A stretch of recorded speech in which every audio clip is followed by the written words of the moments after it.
नमस्कार, आपण पाहता हिरकणी न्यूज. हिरकणी न्यूज प्रत्येक क्षण ताज्या घडामोडी आणि महत्त्वाच्या प्रत्येक बातमीसाठी नेहमी तत्पर. शासन नव्या नंबर प्लेट लावणार कधी? नवा नियम जनतेलाच का?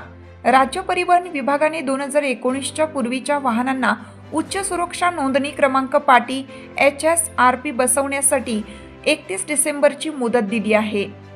असे असूनही अनेक सरकारी वाहने, अधिकाऱ्यांच्या सेवेतील वाहने किंवा सरकारने भाड्याने घेतलेल्या कंत्राटी वाहनांना या नवीन नंबर प्लेट लावलेल्या नाहीत. त्या खुलेआम रस्त्यावर फिरत आहेत. सरकारी मालकीच्या 4 चाकी वाहनांवर जुनीच नंबर प्लेट दिसत आहे. जिल्ह्यात अद्याप सुमारे 3,68,000 वाहनांची अद्याप नोंदणी झालेली नाही. जिल्ह्यातील 9 लाखांपैकी केवळ 4,03,381 वाहनांना नंबर प्लेट बसवले आहेत. राज्यात 2019 पूर्वी नोंद असणाऱ्या वाहनांना या नंबर प्लेटची सक्ती केली आहे. त्यासाठी 2 ते 3 वेळा मुदत वाढ दिली. जिल्ह्यातील 5,41,368 वाहन मालकांनी नंबर प्लेटसाठी नोंदणी केली होती. त्यापैकी 4,03,381 वाहनांना नंबर प्लेट बसवले आहेत. नोंदणी करूनही सुमारे 1,37,566 वाहने नंबर प्लेटच्या प्रतीक्षेत आहेत. त्या सरकारी मालकीच्या वाहनांची संख्याही अधिक आहे.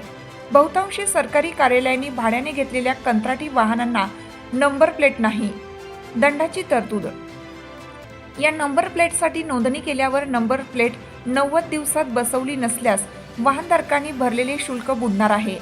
त्यामुळे नंबर प्लेट बसवण्यासाठी नेमलेल्या एजन्सीने तातडीने नंबर प्लेट बसवाव्यात अशी वाहनधारकांकडून मागणी होत आहे. HSRP नंबर प्लेट नसल्यास 1,000 रुपयाचा दंड केला जाणार आहे. HSRP नंबर प्लेट नसल्यास संबंधित वाहनांचे RTOतील रिपासिंग, कर्जाचा बोजा चढवणे, कमी करणे आदींसह कोणतेच काम होणार नाही. त्यामुळे या नंबर प्लेट बसवणं वाहनधारकांना बंधनकारक आहे. 2019च्या पूर्वीच्या वाहनांना HSRP नंबर प्लेट बसवण्यासाठी 31 डिसेंबरपर्यंतची मुदत दिली आहे. मात्र अद्याप बहुतांशी वाहनांनी बसवलेली नाही. त्याने तात्काळ बसवून घ्यावी, अन्यथा परिवहन विभागाकडून त्यानंतर आलेल्या आदेशानुसार कारवाई केली जाणार आहे. आपल्या हिरकणी न्यूज चॅनलला लाईक करा, शेअर करा आणि सबस्क्राईब करायला विसरू नका. आणि रहा अपडेट.